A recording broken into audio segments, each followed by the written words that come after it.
All right, your production is finished, quality inspection is done, and now we need to get your products from the factory to wherever you're selling them. And usually the first thing that happens is that the supplier says, "Don't worry, we have a freight forwarder. Here's the shipping price." And maybe that's a perfectly good option, but don't automatically assume that this is the best option. Factories regularly work with certain freight forwarders and logistics partners, and that's convenient.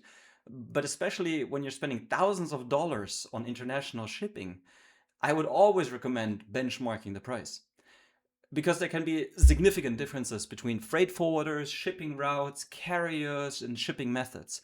So that's something Zignify can help you with, and that's what we do obviously regularly for our clients. And we can research and compare the international logistics options across different freight forwarders and logistics partners and look for a good combination of cost, transit time, and the reliability.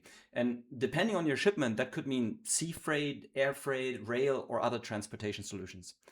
And don't only look at the freight price. You should also understand what's included, how customs and delivery are handled, how long the shipment should take, and whether cargo insurance makes sense for your particular order. You can absolutely organize all of this yourself, but if your shipment costs several thousands or several $1,000s, getting additional quotations and comparing the available options can potentially save a meaningful amount of money.